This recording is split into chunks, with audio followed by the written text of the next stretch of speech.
Good morning, everyone. Thank you for joining us for the Iowa's Road to 100% Renewable webinar. We're still waiting for some people to get logged in, and we'll be getting underway in just a few minutes. Thanks for joining us.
Good afternoon, everyone. Thank you for joining us for the Iowa's Road to 100% Renewable webinar.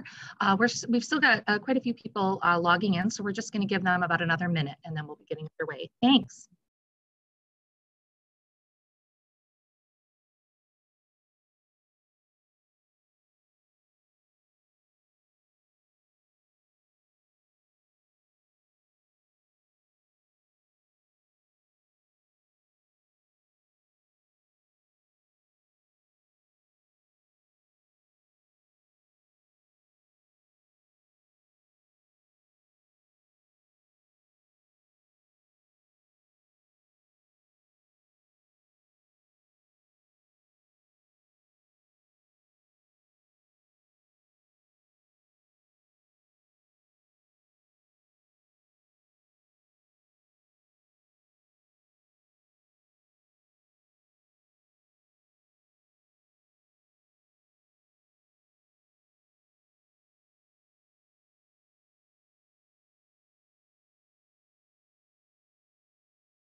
Good afternoon, everyone, and thank you for joining us for Iowa's Road to 100% Renewable webinar. We're so glad to have you on with us today.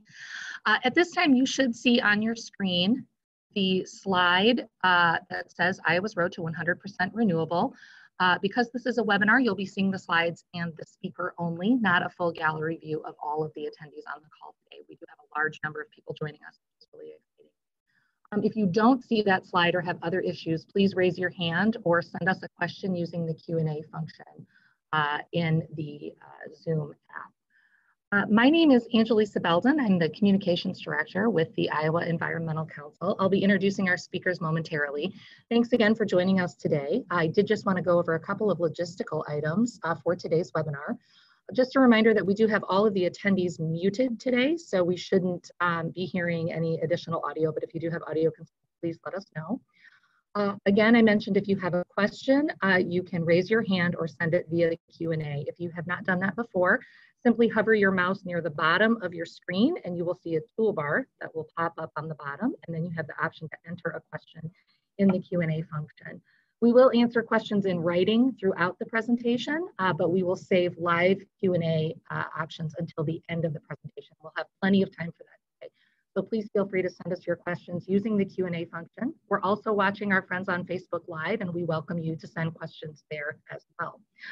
So again, just hover your mouse over the bottom there, and you'll be able to send us a question as we get going. So with that, I'd like to introduce our presenters for today. With us, we have Carrie Johansen. She's the Energy Program Director with the Iowa Environmental Council.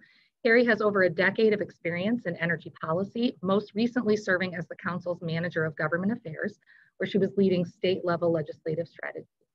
Carrie previously developed energy policy with the U.S. Senate Agriculture Committee, administered the Iowa Power Fund for innovative clean energy projects, and worked as an analyst and legislative liaison with the Iowa Utilities Board before coming to the Council in 2016. We also have Steve Geyer on the call today, who joined IEC last fall as our energy and climate policy specialist, bringing years of experience and leadership in the energy field.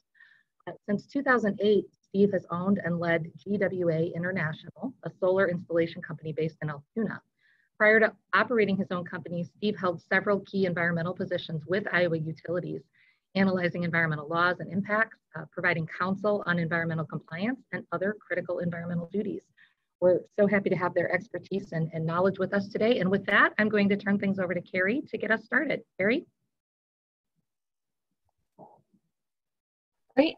Thank you so much, Angelisa, and thanks for everyone who signed up and is in attendance today. We are very excited to walk you through our latest publication on what it will take to move Iowa to 100% renewable energy.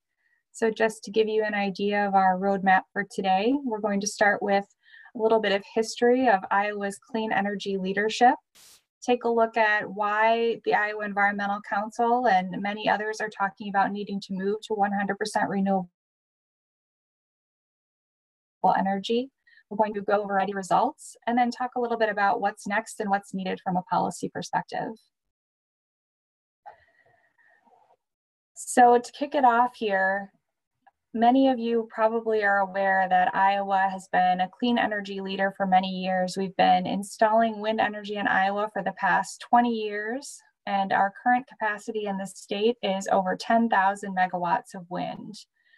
In fact, in 2019, Iowa generated more energy from wind than from coal for the first time ever. This is a major milestone. It represents approximately 42% of the energy generated in the state now, and that's the most of any state in the country. Solar is also on the rise in the state. To date, most of the solar you'll see in Iowa is going to be the distributed solar at farms, homes, and businesses. And we expect this to continue to grow, especially with the legislation that was passed protecting net metering during this last legislative session. However, we are also seeing a big increase in utility scale solar. 149 megawatts of utility scale solar were approved. So that's going to increase our solar capacity by almost 10 times what we currently have. In addition, MISO, our regional grid, electric grid operator, has almost 3,000 additional megawatts in line to be studied for interconnection to the grid in Iowa. So since we've been such a leader and we already have so much renewable energy, why is it that we are looking to move to 100% renewable electricity? So first of all, Iowa has seen a great economic benefit from renewable energy in the state. Pursuing a goal of meeting 100% of our energy needs with renewables would amplify those economic benefits. know, we're not a fossil fuel producer in the state of Iowa, but we have great wind and solar resources, some of the best in the US. These have driven jobs, capital investment, revenue to landowners and local governments, all big benefits for the state.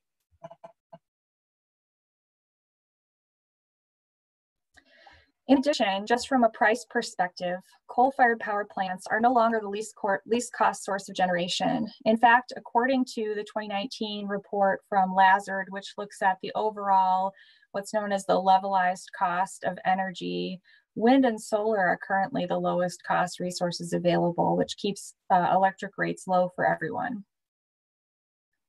And if we look at the 2020 annual energy outlook from the US Energy Information Agency, all of the projections that they look at show that renewable will continue to grow just based on the low costs for wind and solar. From a policy perspective, with the absence of any federal regulations on greenhouse gas emissions, states and municipalities have been setting reduction goals across the country. These goals can't be achieved without significant amounts of renewable energy generation. 9 states currently will require 100% renewable energy by law, while 3 have set a goal, including Virginia. They've set a goal in 2020. It's not on the list here, so I just wanted to mention that in particular. And 1 has done this by executive order. Burning fossil fuels for energy threatens public health through direct pollution of our air and water, but also because it emits carbon dioxide into the atmosphere. In fact, burning fossil fuels for electricity, transportation, industrial and home uses accounted for almost 93% of global carbon emissions in 2018.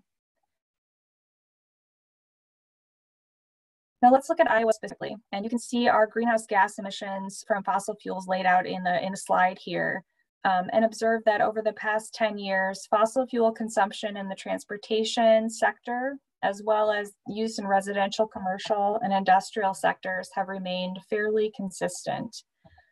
In the past decade, we've made substantial progress in the electric generation sector in Iowa, but clearly significant reductions remain to be achieved.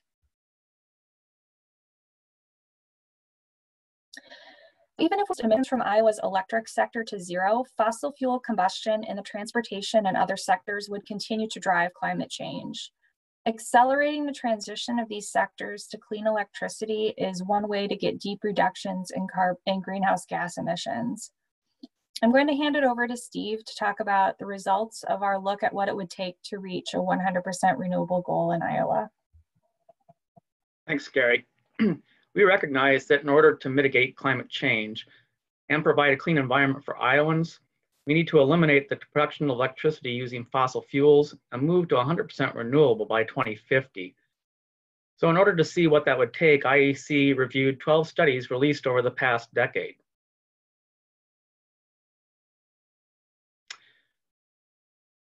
And so across the studies, what we found is that all of them show wind as the primary renewable source in Iowa, comprising 68 to 91% of Iowa's energy mix by 2050.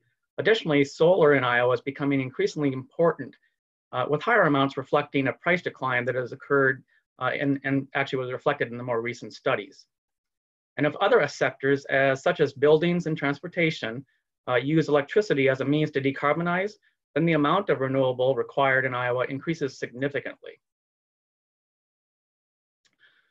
So Iowa's renewable energy leadership so far has been a very important first step, but the studies show that Iowa must sustain and even ramp up progress on renewable energy for the next 30 years. There's consensus across all the studies that show Iowa should plan on reaching 30,000 to 40,000 megawatts of wind to reduce emissions by 80 to 90%. And in addition, installations of both small and large scale solar will need to increase dramatically from a few hundred megawatts in 2020 to 5,000 to 6,000 megawatts by 2050 at a minimum. And if electricity, again, is used to reduce carbon pollution in other energy sectors, such as transportation, buildings, and industry, even more wind and solar will be required. So coupled with energy storage, that could mean Iowa needs to reach 61,000 megawatts of wind and 46,000 megawatts of solar. So the obvious question is whether Iowa has the potential to provide 100% of our energy needs using renewables. The simple answer is yes, and then some. Iowa has the potential for upwards of 571,000 megawatts of wind and upwards of over almost 4.5 million megawatts of utility scale solar. Even rooftop solar has the potential of 18,000 megawatts, or almost half of the high-end projections of the total solar that Iowa would need. At a national level, the studies all call for a significant increase in renewable energy. The studies all showed different results, and the study results reflect not only the underlying assumptions going into the study, but also when the study was produced. The earlier studies tended to reflect a time when solar costs were higher, and as a result, don't show as much solar as the more recent studies. However, as you can see, the total amount of wind and solar ranges from 704 gigawatts to 5,464 gigawatts. If we take a look at the amount of wind generation in Iowa in 2050, compared to the amount the studies call for at the national level, the Iowa portion appears small in the graph. However, studies call for Iowa to provide 2.5% to over 9% of the national wind resource. By way of comparison, Iowa produces large portions of some ag products. Iowa produces over 17% of the corn in the country and 20% of the eggs. Just as Iowa exports ag products, studies show Iowa exporting wind power. If we take a look at the solar generation called for by 2050, again compared to the national level, the Iowa portion appears small.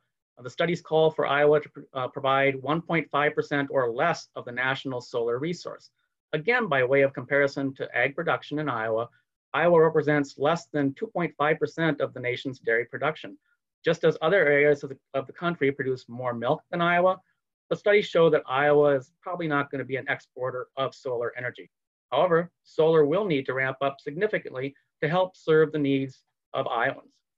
As you can see, the study that calls for the most solar in Iowa is the WWS study, calling for 45.9 gigawatts. The same study also calls for the most wind at 6 gigawatts, with wind accounting for 70% of the renewable generation in Iowa. If we take a look at just two of the studies, they represent how the underlying assumptions drive the model results. So the Mid-Continent Power Selector Collaborative released the roadmap to decarbonization in the Mid-Continent in 2018. It identified a large range of possible pathways to reach 80% and 95% decarbonization in the electric sector by 2050, not including widespread electrification replacing fossil energy use in other sectors. Modeling was performed for MISO Zone 3, which is similar to the Iowa footprint, and assumed that we would have a carbon reduction to a 95% carbon cap in 2050. Some scenarios resulted in Iowa reaching 60 to 70 gigawatts of wind or 3 to 4 gigawatts of solar, although the studies and the scenarios that showed the most solar tend to have less wind, and the scenarios with the most wind tend to have no solar in this study. So if we looked at the Solutions Project, it identified an energy mix in Iowa to get to 100% energy as opposed to a carbon cap, renewable energy. Importantly, the study based on electric production needed to support the full electrification of all sectors of the economy. So electricity for transportation, industry, buildings, and also included a 28% reduction in demand using energy efficiency. Iowa's energy mix in 2050, according to this study, would be about 68% wind and about 32% solar. Notably, fossil fuels and nuclear did not play a part and did not contribute at all. As a result, the study projects the most renewable energy capacity by 2050 with 61,000 megawatts of wind and 46,000 megawatts of solar. So the studies also looked some at technology also. So lower battery costs will drive more renewable resources. Storage technologies will be necessary to reach those high levels. Adding storage to renewables allows that renewable resource to behave like a fully dispatchable resource. In addition, more transmission will be required to deliver energy from the windy, primarily rural areas where it's produced to major load centers. Finally, using every kilowatt hour as efficiently as possible and better information and incentives for managing when and how people consume energy will be a big part of getting to 100% clean energy. So what progress have we made in Iowa? If we take a look back just a little over a decade ago, Iowa generated 3/4 of its electricity from coal and less than 10% from wind. And if we jump up to 2018, what we see is that Iowa's renewable energy progress over the past 20 years has allowed for a significant reduction in emissions in the electric sector.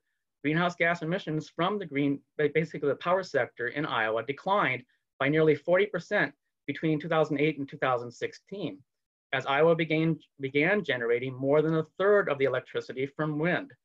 This moved the power sector from Iowa's top greenhouse gas emission source in 2008 into 3rd place behind agriculture and the direct fossil use in homes, businesses, and industry in 2017. However, coal power is still a large source of electric generation in Iowa, and natural gas use is on rise for generation of electricity also. Power sector greenhouse gas emissions increased between 2016 and 17 for the first time in years, and again by 16% in 2018. Significant work remains to further reduce the emissions and reach high levels of carbon-free energy. As of 2018, 56% of the generation in Iowa was still produced from coal and natural gas. Wind has been increasing in Iowa and represented 34% of the generation produced in 2018. And as was noted earlier, we're encouraged by the progress in 2019 when for the first time, wind provided more generation than coal, with wind providing 42% compared to 35% with coal. And with that, I will pass it back to Carrie to wrap up. Great, thanks a lot, Steve. So I think in summary, we can see that although Iowa has made significant progress in terms of our percentage of renewable energy, studies all show that it is not nearly enough to meet a 100% renewable electricity goal by 2050. Iowa should plan to reach 30 to 40 gigawatts of wind by 2050 to reduce emissions by 80 to 90%. In addition, distributed and utility scale solar must scale up dramatically from a few hundred megawatts in 2020 to 5 to 6 gigawatts by 2050 at a minimum. The short-term decisions that are being made today must be made with the long-term vision of 100% renewable electricity in mind. This will require a concerted effort involving both government policy and private sector action. IEC's work to support expanded transmission lines, provide oversight of utilities to ensure they're choosing cheaper renewables over coal, smart and streamlined siting of wind and solar, expanded tax incentives for renewables and efficiency, building standards that use less energy and are ready for solar and EVs. These are just a few efforts where IEC is leading. We need your involvement and support to keep this momentum going. We've had some great questions come in during the course of the presentation, so I'm going to pass it back to Angelisa, who will walk us through those questions. Thank you so much, Carrie. Yes, thank you to all of you who have submitted questions, and those of you on Facebook Live are welcome to submit questions as well. They will reach us even if it's not through the Zoom Q&A. So thank you again, Carrie and Steve, for going through that information. There's a lot to digest there, and so we do welcome questions about any of the issues that we discussed here. We do want to point out that we will make a recording of today's presentation available to attendees. So please know that you can go back and view this information again at your leisure. We'll send that out here within the next 24 hours or so. And just a reminder as well that much of the detailed information that Carrie and Steve discussed as part of this presentation, if you haven't already read the document, Iowa's Road to 100% Renewable, that is available on our website. We have both an executive summary version as well as a full version of the paper available on our webpage at iaenvironment.org in the publications section of our website. So we encourage you to take a look there. So a couple of the questions that we received, and again, if you have a question that you'd like to discuss, hover your mouse near the bottom of your screen if you're on the Zoom recording, and you can enter that question through the Q&A function if you still have a question you'd like to ask. As we mentioned, we have plenty of time today to answer questions, so we look forward to taking some of those questions and providing more information. So one of the first questions that we got today, first and foremost, is what is something that people should be doing to support the kinds of policies to drive this kind of growth? How can people engage in this work and support this development? Carrie, I'll toss that question to you first. Sure. So as we mentioned earlier, policy is really the most important driver for getting to high levels of renewable energy. And so anything you can do to connect to policymakers. The Iowa Environmental Council has an action list you can sign up for that will keep you tied into legislative work. We will also reach out to folks if we have local issues in your area that are going on that you could be involved with, and times when federal action is really what's needed on certain things, we can help you get involved there too. So the Iowa Environmental Council is one great resource. I also want to point people towards our grassroots campaign, 100% Iowa campaign, 100%iowa.com. You can get signed up there as well and follow them on social media for information and more ways to get involved to really influence policy. Great, thank you, Carrie. We had a question from a webinar attendee, I believe his name is Matthew, based on his username. Could you talk a little bit more about the role of electric vehicles in this transition? And again, I'll put this one to Carrie. Sure. So a transition away from gas-powered vehicles to electric vehicles is a really important part of reducing our use of fossil fuels. Electric vehicles can also be multifunctional as the technology progresses. EVs can serve as a source of energy storage using things like smart chargers, where vehicles, especially fleet vehicles, could be available during peak energy usage times to provide power back to the grid. Folks can charge their vehicles during off-peak hours, and that provides benefits to everybody by lowering rates for all people. And so electric vehicles have a lot of really positive impacts on air quality. They're very efficient, they are low maintenance, and often end up at a lower cost per mile than driving conventional vehicles. So we really think EVs are an important part of the future transportation mix, which also needs to involve things like more options for transportation, more walkability. But in a state like Iowa, where we have, we're spread out, we need to get from one place to another, EVs can really be a good option. Great, thank you, Carrie. So we had a question related to storage, which I think is a great question that I'm going to pose to Steve. This attendee was thinking about the amount of time that wind turbines, being able to store that energy in the evening seems like it would be a crucial part of this transition. Can you talk a little bit more about wind storage and some of those other storage elements? Sure, and whether it's wind or solar, again, obviously storage represents the opportunity so a term that people hear is baseload plants. And so a baseload plant is something that's fully dispatchable. And so by coupling storage with either solar or wind, it has the ability to replace that baseload plant because it becomes dispatchable. We're already seeing utilities across the country move in this direction with announcements just recently, in fact, this week, that Pacificor is going to eliminate a lot of their coal plants and replace it again with renewable coupled with storage, and even a closer one in Minnesota, where a coal plant is going to be closed by Great Rivers, and same thing, they're going to replace it with, I believe, solar or wind, either one, and storage.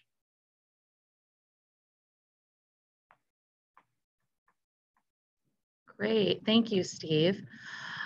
We have another question here. I'll put this out to either Steve or Carrie, whoever feels would be more appropriate to answer this. Brian is wondering, what mix of energy storage technologies do these studies protect that we might need in Iowa? Are there opportunities for short-term or maybe seasonal storage? Do the studies offer details, or do we have any thoughts around that? I'll take that, or I'll start on that one. The studies don't actually talk about a specific technology. Storage is just viewed just as that, it's storage. And that might be, today, that might be lithium ion batteries. It could be anything from, even I think there was some analysis going on that would look at things like pump storage as a possibility. But they don't identify the storage, and that's a very rapidly evolving area where the storage technologies are changing it seems like almost every week. Okay, thank you, Steve. And as a follow-up to that question, we had another great question wondering a little bit about the studies that we reviewed as a part of this publication.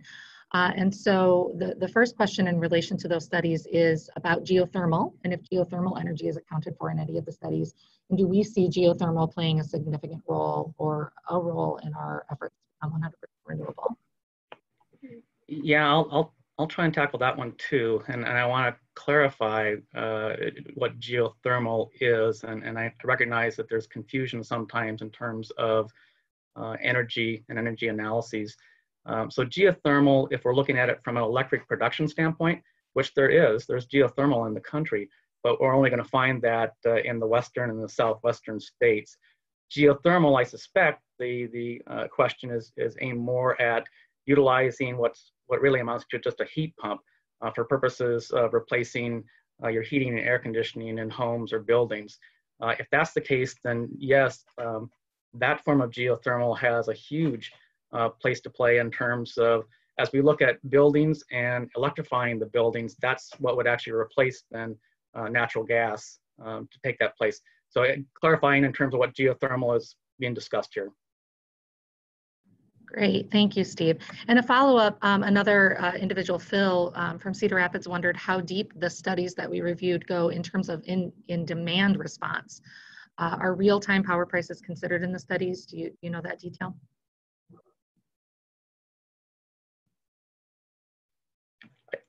Yeah, I'll tackle that one too. Certainly, and it depended on the study. So again, the MISO runs and the Mid-Continent runs for that study, yes, I'm sure that actually was factored into the model as they looked at that. And whether that demand response is viewed as energy efficiency or curtailment, but yes, that was modeled into certainly that one.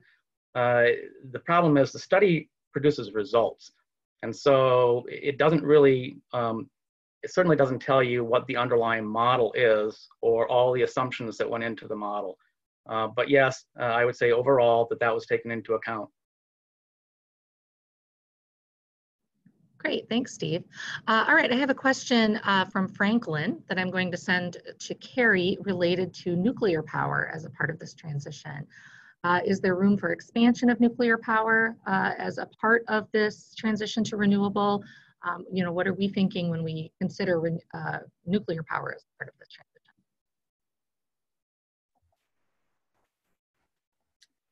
Yeah, so some of the studies did include looking at nuclear power and some did not.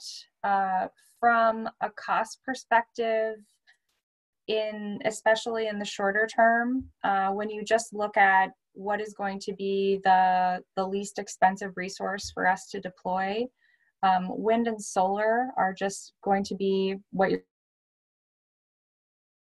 going to find are the cheapest resources to deploy in a way that's going to be able to be done faster than building new nuclear would be able to be done. And so So yeah, so some of the studies did include nuclear. I don't think it's, something that should be taken off the table, but just from right now, from a cost and speed perspective, wind, solar storage, energy efficiency, demand response, those are the cost things that we're really focusing on.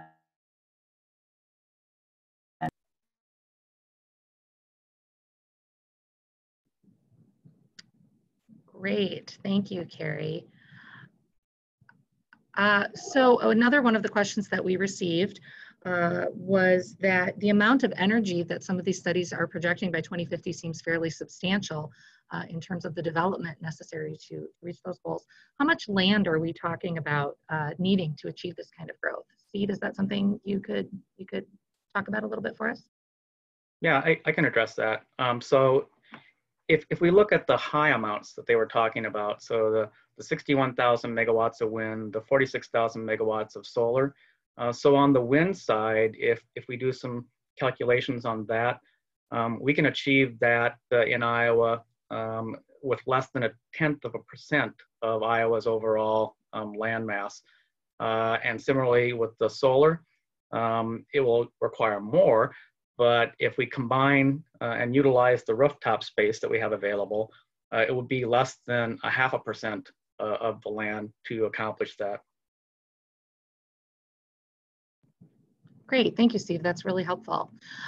We received a question from Mike on the webcast today, wondering about FERC's position. I may need you guys to clarify that for us on the minimum offer price rule. We're getting really detailed here, but would their position on the minimum price rule significantly harm the economically driven transition to renewables or force it to be state policy driven?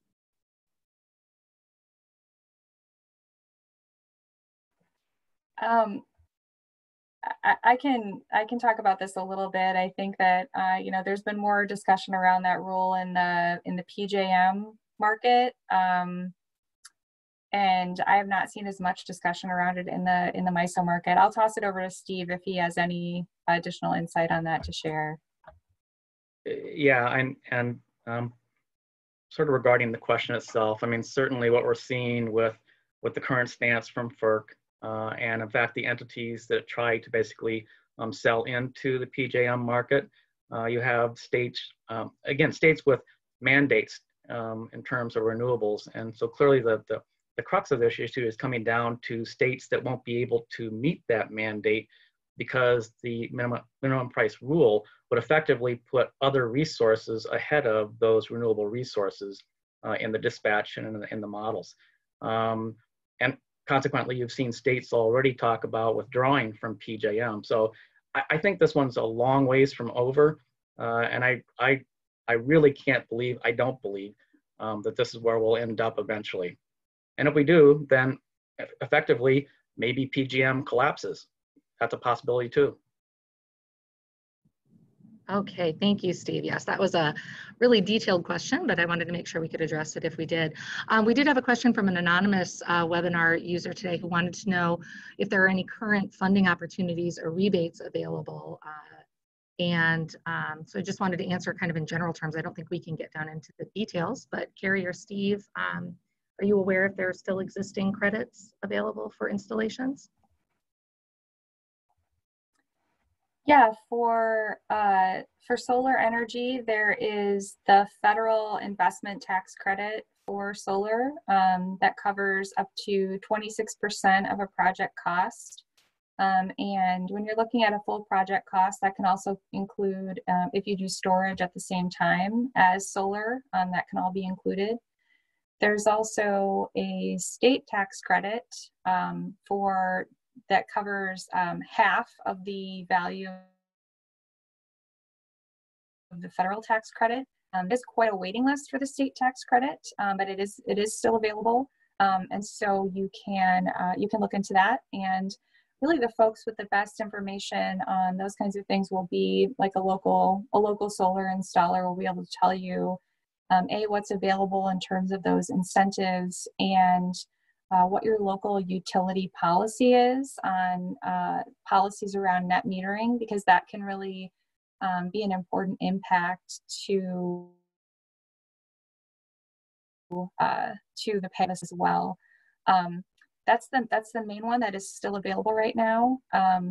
If you're an ag producer, there's also the Rural Energy for America program through USDA that does small grants and loan guarantees for energy projects. That's another thing to look into through USDA. Great, thank you, Carrie. We did have a question in relation to electric vehicle transition. Can you talk a little bit more about what efforts are being made, perhaps at the policy level, to expand the use of electric vehicles, such as increasing charging stations, allowing electric car manufacturers to set up sales in Iowa? Jim posed this question to us on the webinar today. Yeah, so I can speak to this a little bit.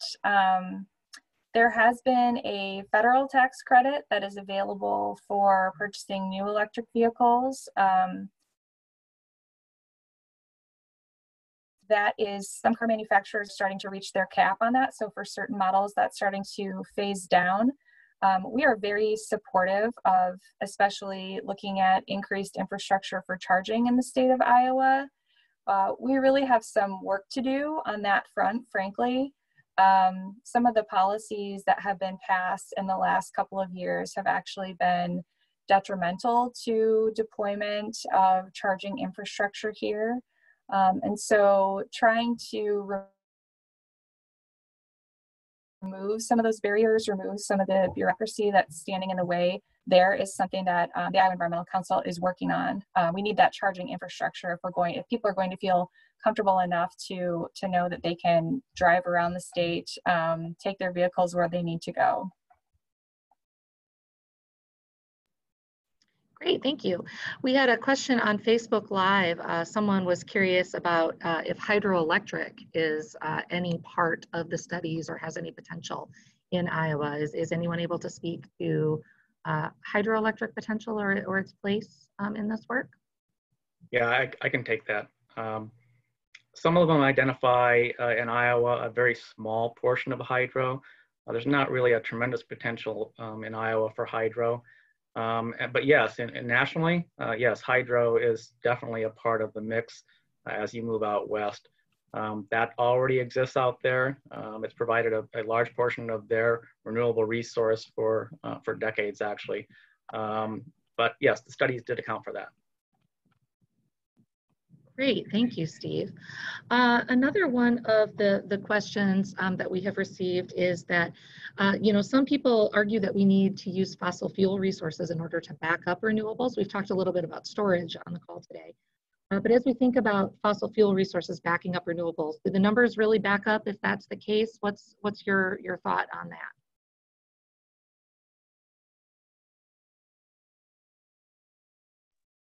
I guess I just asked a little clarification in terms of the number, when you say the numbers back up. Are you asking whether or not we can achieve the result without fossil fuels, or where's the question headed? That is a great question. I think maybe just talking a little more in light of, are fossil fuel resources needed as we approach 100% renewables to back up that renewable generation? Yeah, and so I think when basically I was talking about that earlier, I think the simple answer is eventually no. We should be able to do without those fossil resources in this interim period where potentially it will take time. It will take time to basically to ramp up that much storage to offset basically those fossil units. So will there be a transition period? Sure. And as I think many of the utilities also are already doing, they're transitioning to natural gas and basically shutting down the coal if they need that transitional period for a fossil resource. But eventually, yeah, the resources will be there and the storage will be there to offset that. Thank you, Steve. Okay, we had a question. In the current political landscape, although our look goes out to 2050, how likely is it, or what are your thoughts on the support from lawmakers towards moving toward 100% renewables or supporting significant renewable energy investment? Maybe Carrie or Steve, whoever feels more appropriate to answer that question. Yeah, I'm happy to address that. So thankfully in Iowa, renewable energy is, and actually across the country, renewable energy receives broad bipartisan support when it comes to everyday people, voters. People love renewable energy. In Iowa, we have had political leaders also who have been very supportive of renewable energy on both sides of the aisle. Senator Grassley, you know, famously the father of the wind production tax credit, you know, just this last session, we were able to pass legislation that moved protected net metering, at least for investor-owned utility customers, for almost the next decade, with a legislature and a governor's office, you know, controlled by Republicans. I think we would have gotten a similar result if we would have had Democrats in control of one of the houses as well. And so I feel really positive about the outlook for the growth of energy because of that strong history of bipartisan support. There are so many reasons outside of addressing climate change to continue to invest in renewable energy, especially, as I mentioned earlier, we have thousands of jobs in the state in clean energy. It's kept our electricity rates low where investments have been made. And it is bringing income into rural areas through land-lease payments, tax payments.